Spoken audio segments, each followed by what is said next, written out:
नमस्कार, स्वागत है आपका एनबी न्यूज की खास पेशकश न्यूज नाउ में। आपके साथ मैं हूं अमीषा यादव। न्यूज नाउ में आज सबसे पहले बात पीएम मोदी के महाराष्ट्र दौरे की, जिसमें आपको बताएंगे कि प्रधानमंत्री ने वर्धा के विश्वकर्मा कार्यक्रम में शिरकत की, कांग्रेस पर कैसे हमले किए। वहीं दूसरे सेगमेंट में आपको बताएंगे दिल्ली में अरविंद केजरीवाल के इस्तीफे के बाद अब आम आदमी पार्टी ने केंद्र सरकार से उनके लिए क्या मांग की है। वहीं तीसरे सेगमेंट में आपको बताएंगे जम्मू कश्मीर विधानसभा चुनाव में पीएम मोदी के 3 परिवार वाले बयान के बाद पीडीपी प्रमुख महबूबा मुफ्ती ने कौन सा बड़ा बयान दिया। तो चलिए बिना किसी देरी के शुरू करते हैं न्यूज नाउ। महाराष्ट्र के वर्धा में प्रधानमंत्री मोदी ने पीएम विश्वकर्मा योजना की पहली वर्षगांठ के मौके पर कांग्रेस पर बड़ा हमला बोला। उन्होंने एक बार फिर कांग्रेस को सबसे भ्रष्ट पार्टी कहा। साथ ही गणपति पूजा को लेकर कांग्रेस पर फिर से सवाल खड़े किए। वहीं प्रधानमंत्री के बयान के बाद कांग्रेस ने भी पलटवार किया। कांग्रेस ने कहा कि इस तरह की बात करना प्रधानमंत्री की आदत बन चुकी है। पीएम ने विश्वकर्मा कार्यक्रम में की शिरकत। प्रधानमंत्री नरेंद्र मोदी ने महाराष्ट्र के वर्धा में राष्ट्रीय पीएम विश्वकर्मा कार्यक्रम में हिस्सा लिया। इस दौरान उन्होंने प्रदर्शनी का दौरा किया और योजना के लाभार्थियों से मुलाकात भी की। वर्धा में आयोजित पीएम विश्वकर्मा कार्यक्रम के दौरान प्रधानमंत्री मोदी ने इस योजना के लाभार्थियों को प्रमाण पत्र और ऋण पत्र जारी किया।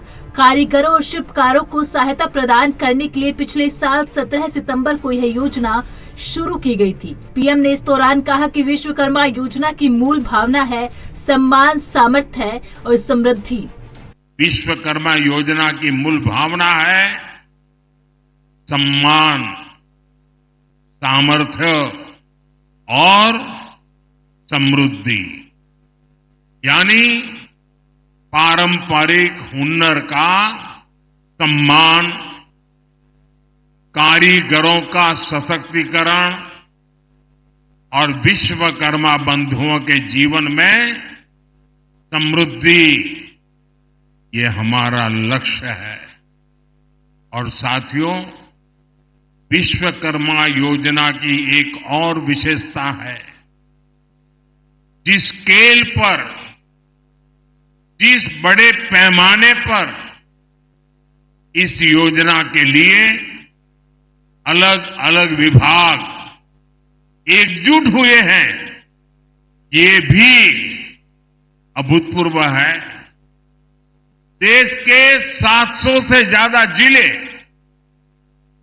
देश की 2.5 लाख से ज्यादा ग्राम पंचायत, देश के 5,000 शहरी स्थानीय निकाय, ये सब मिलकर इस अभियान को गति दे रहे हैं। इस एक वर्ष में ही 18 अलग अलग पैसों के 20 लाख से ज्यादा लोगों को इससे जोड़ा गया। सिर्फ साल भर में ही 8 लाख से ज्यादा शिल्पकारों और कारीगरों को स्किल ट्रेनिंग, स्किल अपग्रेडेशन मिल चुकी है। अकेले महाराष्ट्र में ही 60,000 से ज्यादा लोगों को ट्रेनिंग मिली है। इसमें कारीगरों को मॉडर्न मशीनरी और डिजिटल टूल्स जैसी नई टेक्नोलॉजी भी सिखाई जा रही है। कांग्रेस ने पिछड़ों को आगे नहीं बढ़ने दिया। पीएम ने वर्धा की भूमि से कांग्रेस पर जमकर निशाना साधा।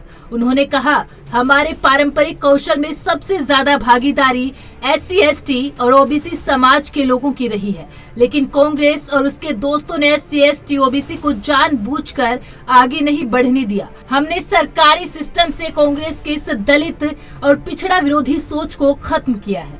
कौशल में सबसे ज्यादा भागीदारी SC, ST और OBC समाज के लोगों की रही है।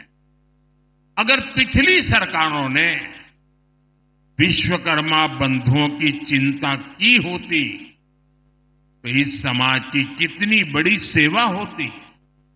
लेकिन कांग्रेस और उसके दोस्तों ने SC, एसटी, ओबीसी को जानबूझ करके आगे नहीं बढ़ने दिया। हमने सरकारी सिस्टम से कांग्रेस की इस दलित पिछड़ा विरोधी सोच को खत्म किया है। पिछले 1 साल के आंकड़े बताते हैं कि आज विश्वकर्मा योजना का सबसे ज्यादा लाभ एससी, एसटी और ओबीसी समाज उठा रहा है। मैं चाहता हूं विश्वकर्मा समाज, इन पारंपरिक कार्यों में लगे लोग केवल कारीगर बनकर न रह जाए, बल्कि मैं चाहता हूं वे कारीगर से ज्यादा वो उद्यमी बने, व्यवसायी बने। इसके लिए हमने विश्वकर्मा भाई बहनों के काम को एमएसएमई का दर्जा दिया है। 1 डिस्ट्रिक्ट 1 प्रोडक्ट और एकता मॉल जैसे प्रयासों के जरिए पारंपरिक उत्पादों की मार्केटिंग की जा रही है।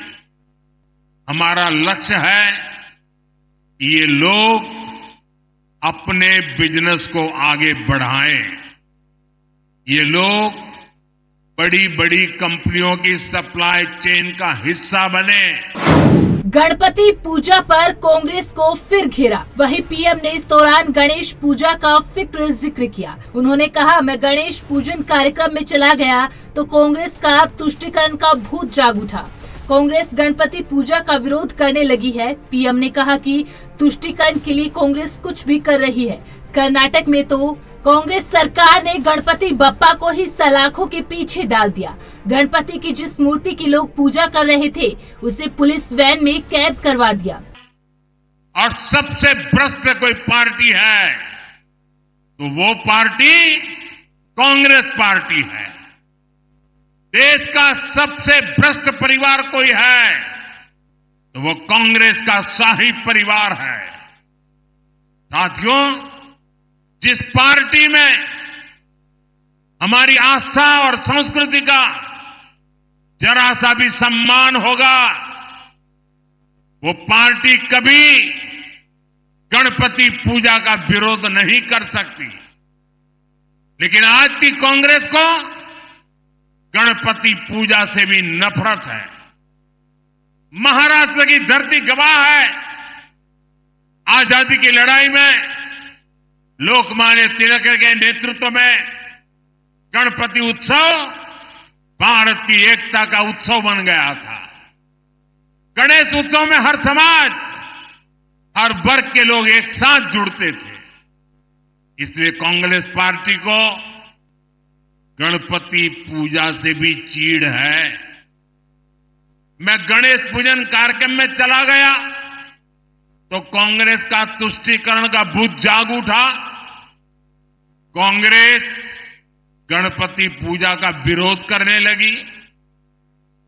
तुष्टीकरण के लिए कांग्रेस कुछ भी कर रही है।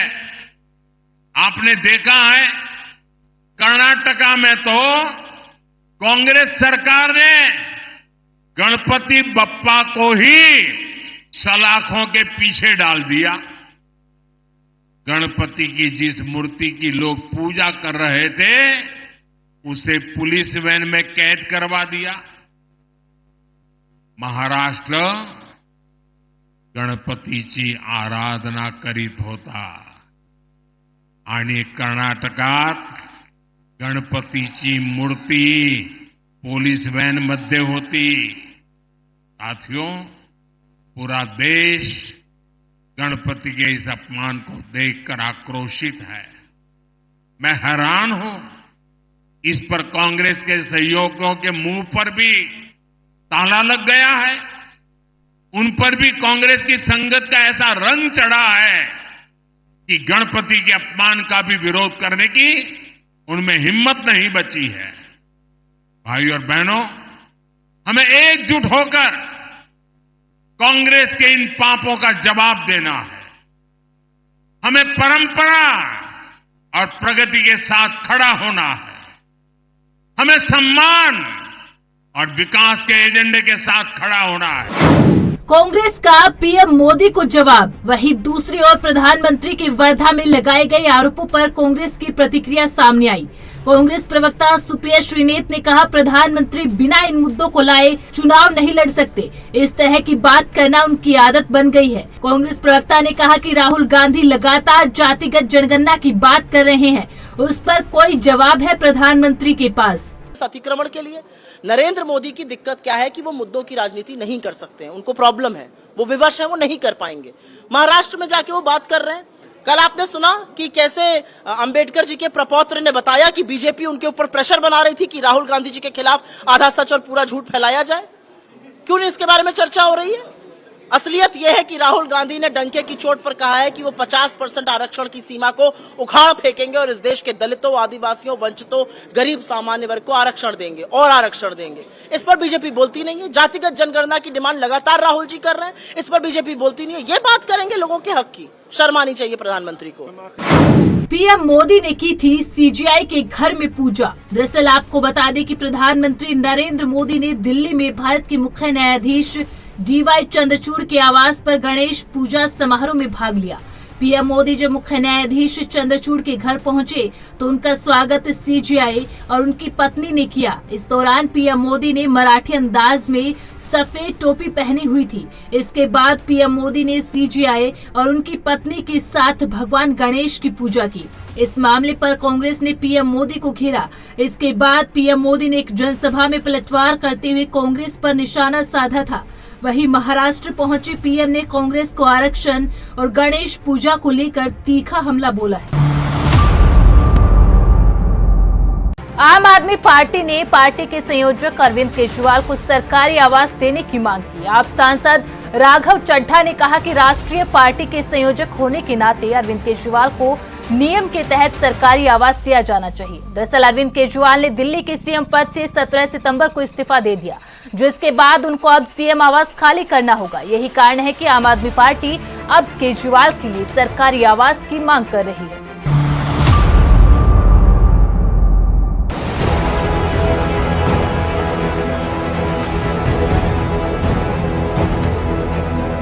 तो उन्होंने घर छोड़ने का फैसला किया। घर छोड़ के लोगों के बीच में रहेंगे।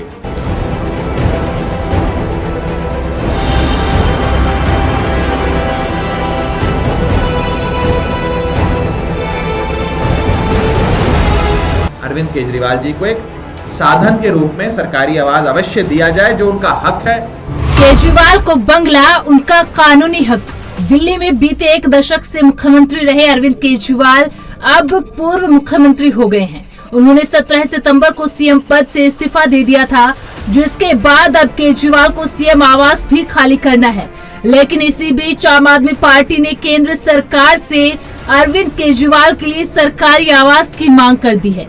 आप नेता राघव चड्ढा ने चुनाव आयोग के नियम का हवाला देते हुए कहा, बिना किसी देरी के राष्ट्रीय पार्टी आपके राष्ट्रीय संयोजक अरविंद केजरीवाल को सरकारी आवास मिले। उन्होंने आगे बताया कि आम आदमी पार्टी ने केंद्र सरकार अर्बन विभाग को पत्र लिखकर कानूनी हक मांगा है।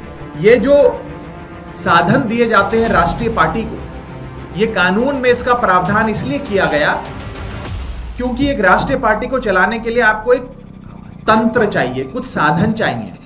हजारों लोग देश भर के कोने से आप आते हैं आपसे मिलने, चिट्ठियां लिखी जाती है, चिट्ठियां भेजी जाती हैं, आप जैसे पत्रकार आते हैं संवाद करने, लोग आते हैं, दिल्ली के लोग, देश भर के लोग, पंजाब, हरियाणा, उत्तर प्रदेश, महाराष्ट्र, देश के कोने कोने से लोग आते हैं मिलने। इसके लिए इस साधन की व्यवस्था की जाती है। एक साधन है ये हमारा राष्ट्रीय कार्यालय। राष्ट्रीय पार्टी, हम गुजरात चुनाव में जब हमारे विधायक बने, हमारा वोट परसेंटेज अच्छा आया, उसके बाद हम राष्ट्रीय पार्टी बन गए। लेकिन करीब करीब 2 साल की लंबी लड़ाई के बाद और कोर्ट कचहरी के हस्तक्षेप के बाद केंद्र सरकार ने हमें ये ऑफिस, ये कार्यालय दिया कोर्ट के आदेश अनुसार। लेकिन इस बार मैं केंद्र सरकार से दरख्वास्त करूंगा कि बिना किसी देरी के, बिना किसी राजनीतिक हस्तक्षेप के, बिना किसी राजनीतिक भावनाओं से प्रेरित होते हुए कानून को फॉलो करें और हमारे नेता, राष्ट्रीय संयोजक आम आदमी पार्टी अरविंद केजरीवाल जी को एक साधन के रूप में सरकारी आवाज अवश्य दिया जाए, जो उनका हक है, जो उनका अधिकार है, जो आम आदमी पार्टी का हक है। इस देश में लगभग 6 पॉलिटिकल पार्टीज बताया जा रहा है कि आज के समय राष्ट्रीय पार्टियां हैं।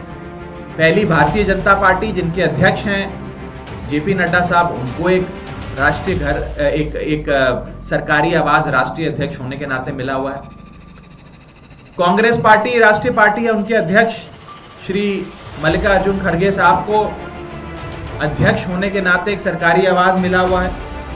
ऐसे ही बहुजन समाजवादी पार्टी की अध्यक्षा मायावती जी को भी एक सरकारी आवाज दिल्ली में मिला हुआ है, क्योंकि वे भी एक राष्ट्रीय पार्टी है। ऐसे ही सीपीएम और एनपीपी 2 और अन्य राष्ट्रीय पार्टियां हैं जिनको यहां पर सरकारी आवाज मिला हुआ है। मैं चाहूंगा कि आम आदमी पार्टी जो 6ठी राष्ट्रीय पार्टी है इस देश की, उसको भी कानून के तहत जो साधन मिलने चाहिए वो मुहैया कराई जाए। और इस संदर्भ में आम आदमी पार्टी आज एक पत्र ministry of housing and urban affairs, जो नोडल मिनिस्ट्री है, उसको लिख रही है। और हम ये अनुरोध करेंगे कि जल्द से जल्द राष्ट्रीय संयोजक अरविंद केजरीवाल जी के लिए ये साधन, सुविधा नहीं साधन मुहैया कराया जाए। कहाँ रहेंगे केजरीवाल तय नहीं। इससे पहले आप सांसद संजय सिंह ने कहा था केजरीवाल सरकारी आवास को कुछ हफ्ते में खाली करेंगे। इसके साथ ही उन्होंने कहा था सीएम आवास खाली करने के बाद केजरीवाल कहाँ रहेंगे यह तय नहीं है। आप सांसद ने साथ ही कहा था कि केजरीवाल के लिए जल्द ही कोई ठिकाना तय किया जाएगा। इस दौरान संजय सिंह ने अरविंद केजरीवाल की सुरक्षा को भी खतरा बताया था। उन्होंने इस्तीफा दिया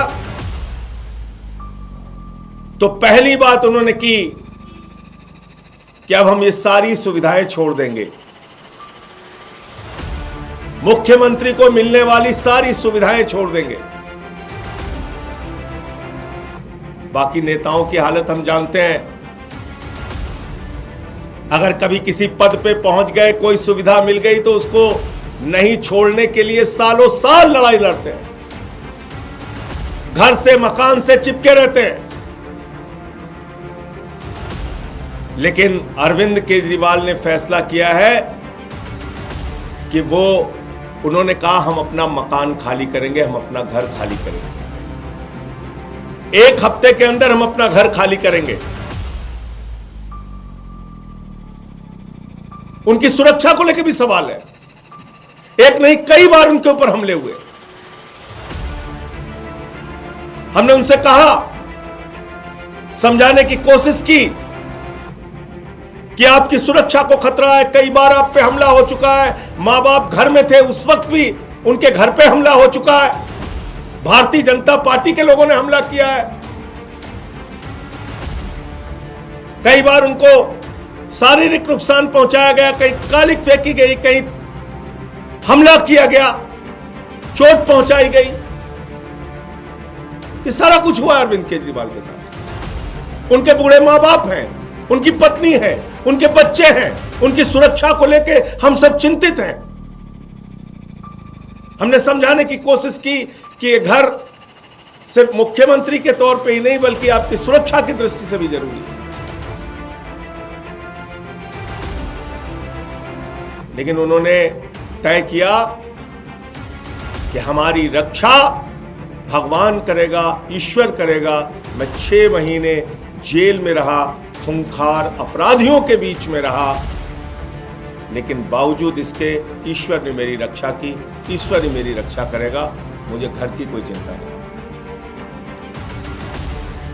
तो उन्होंने घर छोड़ने का फैसला किया।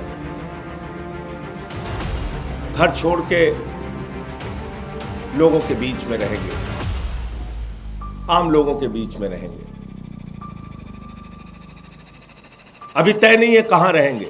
बीजेपी ने बताया ड्रामा। वहीं इस मुद्दे पर बीजेपी ने इस मामले पर आम आदमी पार्टी पर निशाना साधा। बीजेपी नेता हरीश खुराना ने संजय सिंह के बयान पर कहा, अरविंद केजरीवाल ने 9 साल शीश महल में मजे लिए हैं। उन्होंने कहा कि अब वो सीएम नहीं रह जाएंगे बल्कि एक विधायक रह जाएंगे और विधायक को इतना बड़ा बंगला नहीं मिल सकता है। थोड़ी देर पहले संजय सिंह ने प्रेस कॉन्फ्रेंस कर ये दिखाने की कोशिश करी कि अरविंद केजरीवाल तो एक त्याग की मूर्ति है। वो अपना घर भी खाली कर रहे हैं, सुरक्षा की वापसी भी कर रहे हैं, चिंता हो रही है सुरक्षा की। अरविंद केजरीवाल साहब 9.5 साल तो आपने उस आलीशान बंगले के मजे ले लिए। जब लोगों ने सवाल उठाया कि आपने कोरोना के टाइम पर इतना भव्य शीश महल बना लिया और उसके आप मजे ले रहे हो, आप तो कहते थे कि हम गाड़ी बंगला नहीं लेंगे। आज जब हिंदुस्तान और दिल्ली की जनता सवाल पूछ रही है तो आज ये जो झूठा मेकओवर करने की कोशिश की जा रही है तो लोगों के गले नहीं उतर रहे और लोग इसको पचा नहीं पा रहे, लोग सवाल पूछ रहे हैं। और संजय सिंह जी उसको त्याग की मूर्ति बता रहे हैं। तो संजय सिंह जी, आपकी जानकारी के लिए बता दूं कि वो पूर्व मुख्यमंत्री होने वाले हैं, एक विधायक रह जाएंगे और विधायक को इतना बड़ा सरकारी बंगला नहीं मिलता है, इसलिए उनको करना ही पड़ेगा, खाली करना ही पड़ेगा। और जो उनको मुख्यमंत्री के नाते सुरक्षा मिली वो भी वापसी होगी क्योंकि अब विधायक रह गए हैं। इसलिए जो त्याग की मूर्ति दिखा रहे हैं ना, वो असल में जो संवैधानिक तौर पर जो चीजें हैं वो ही हो रही हैं। और जो आप दिखा रहे हो कि उन्होंने मुख्यमंत्री का इस्तीफा दे दिया ईमानदारी का सर्टिफिकेट लेने के लिए, तो झूठ बोलना बंद करिए संजय सिंह जी। सच्चाई ये है कि आपको सुप्रीम कोर्ट ने अरविंद केजरीवाल साहब को कहा है कि ना तो आप सेक्रेटरीट जा सकते हो और ना कोई फाइल साइन कर सकते हो। इसलिए जो आपने इस्तीफा दिया है, मजबूरन वश इस्तीफा दिया है, जानबूझकर आपको इस्तीफा नहीं दिया, आपको मजबूरी में देना पड़ा है। सीएम पद से केजरीवाल ने दिया इस्तीफा। दरअसल दिल्ली के पूर्व सीएम अरविंद केजरीवाल कथित शराब घोटाला मामले में तिहाड़ जेल में बंद थे, जिसके बाद उन्हें 13 सितंबर को जमानत मिली। जमानत मिलने के बाद केजरीवाल ने 15 सितंबर को बड़ा ऐलान किया। उन्होंने कहा वो 2 दिन बाद सीएम पद से इस्तीफा दे देंगे, जिसके बाद केजरीवाल ने 17 सितंबर को अपने पद से इस्तीफा दिया और दिल्ली सरकार में मंत्री आतिशी को दिल्ली की सीएम बनाने का फैसला लिया गया। अब सीएम पद से इस्तीफा देने के बाद अब केजरीवाल को सीएम आवास छोड़ना होगा, जिसके चलते ही पार्टी अब उनके लिए सरकारी आवास की मांग कर रही है, लेकिन बीजेपी इसको ड्रामा करार दे रही है। जम्मू कश्मीर विधानसभा में पहले फेज का मतदान हो चुका है, लेकिन आरोप प्रत्यारोप का दौर लगातार बढ़ता जा रहा है। इस बीच पीडीपी चीफ महबूबा मुफ्ती ने पीएम के इस बयान का जवाब दिया, जिसमें पीएम ने 3 खानदानों पर निशाना साधा। पीपुल्स डेमोक्रेटिक पार्टी के अध्यक्ष और पूर्व मुख्यमंत्री महबूबा ने कहा, अब्दुल्ला और मुफ्ती ने जम्मू कश्मीर को बर्बाद नहीं किया। अगर शेख अब्दुल्ला 1948 में भारत के साथ नहीं होते तो यह राज्य पाकिस्तान में चला जाता या स्वतंत्र रहता। महबूबा के इस बयान के बाद सियासी पारा फिर गर्म होता दिखाई दे रहा है।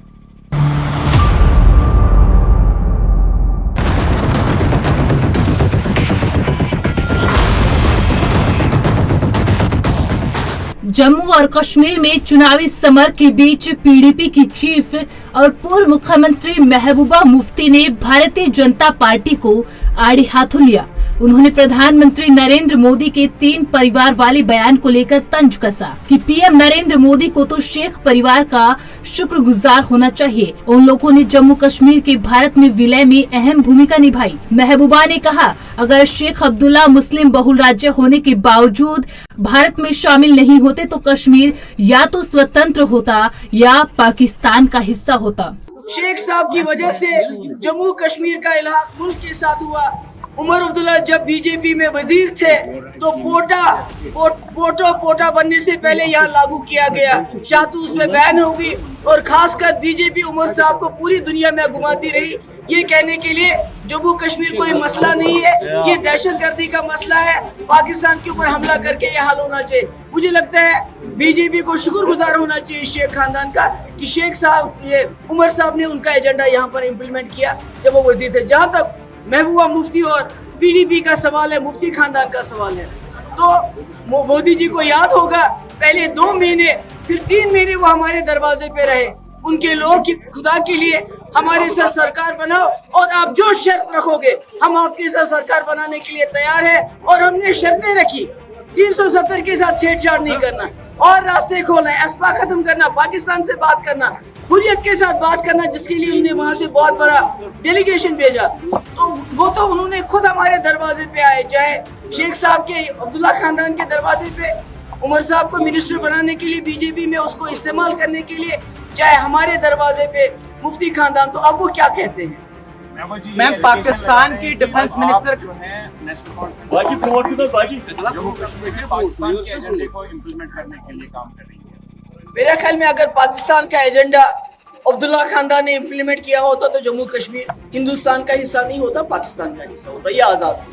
ठीक है। बता दें, प्रधानमंत्री नरेंद्र मोदी ने कश्मीर में बीजेपी प्रत्याशियों के लिए प्रचार करते हुए कहा कि 3 परिवार अब्दुल्ला, मुफ्ती और गांधी परिवार ने लोकतंत्र और कश्मीरियत को बर्बाद कर दिया। उन्होंने कहा कि इन 3 परिवारों ने जम्मू कश्मीर के लोगों में भय और अनिश्चितता पैदा की है।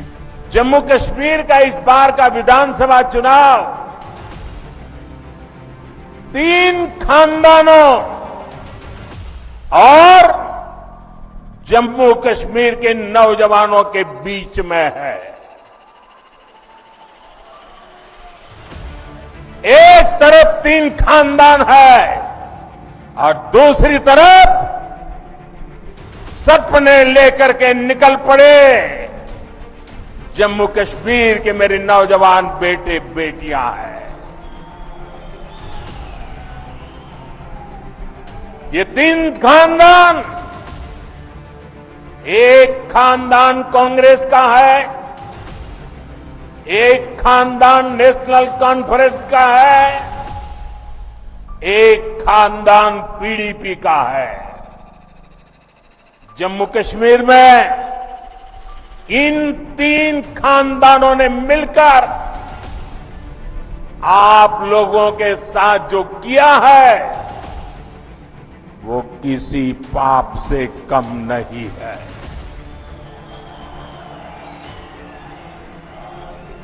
ये तीनों खानदान जम्मू कश्मीर को दशक तक बर्बादी देने के जिम्मेदार है।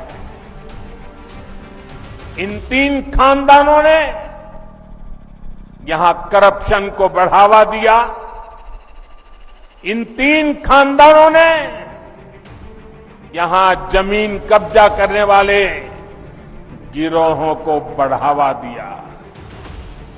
छोटी छोटी सुविधाओं के लिए आप लोगों को तरसाया गया, तड़पाया गया। सरकारी नौकरियों में सिर्फ उन्हीं लोगों को भर्ती किया गया जो इन 3 खानदानों के खास थे। वहीं जम्मू कश्मीर में 370 पर जारी खींचतान पर केंद्रीय मंत्री जितेंद्र सिंह ने कहा, हमने हमेशा कहा कि आतंकवाद, अलगाववादी और कश्मीर की तथाकथित मुख्यधारा की पार्टियों और तथाकथित मुख्यधारा के लोकतंत्र की आड़ में अलगाववाद का पालन करने वाली कांग्रेस पार्टी के बीच एक संदिग्ध सांठगांठ है। और हम ये कहते रहे आज से नहीं कई वर्षों से कि there is a dubious nexus between militancy, terrorism, separatists and the so-called mainstream parties of the Kashmir Valley and also the Congress party which practice separatism in the garb of so-called mainstream democracy. आप स्मरण कीजिए, ये सिलसिला आज से शुरू नहीं हुआ। 70 और 80 के दशक में भी नेशनल कॉन्फ्रेंस के नेता पाकिस्तान जाया करते थे, वहां मुज़ाकरात होती थी अमानुल्लाह खान से, और वहां बैठ करके तथाकथित आज़ादी का मंसूबा बनाया जाता था। सन 1987 का जो चुनाव हुआ और उसके बाद जिस प्रकार की परिस्थितियां बगड़ी, तो नेशनल कॉन्फ्रेंस के नेताओं ने अपने काडर को कहा कि आप इस्लामाबाद जाकर के हथियारों में चलाने में प्रशिक्षण प्राप्त करिए।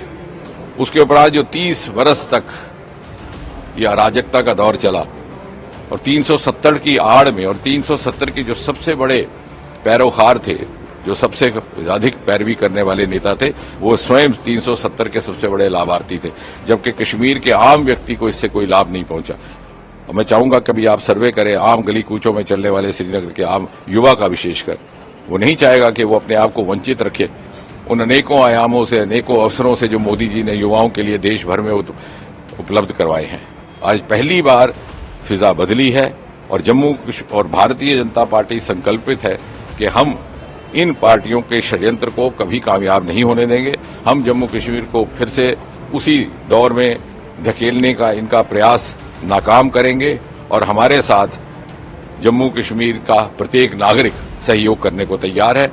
दरअसल जम्मू कश्मीर में विधानसभा चुनाव अपने चरम पर पहुंच गया है। पहले फेज का मतदान हो चुका है और दूसरे फेज का मतदान 25 सितंबर और तीसरे फेज का मतदान 1 अक्टूबर को होना है। वहीं चुनाव के नतीजे 8 अक्टूबर को घोषित किए जाएंगे। ऐसे में ये देखना दिलचस्प होगा कि घाटी में 370 का मुद्दा मतों पर कितना प्रभाव डाल पाता है। न्यूज नाउ में फिलहाल इतना ही। मुझे दीजिए इजाजत। आप बने रहे एएनबी न्यूज के साथ। नमस्कार।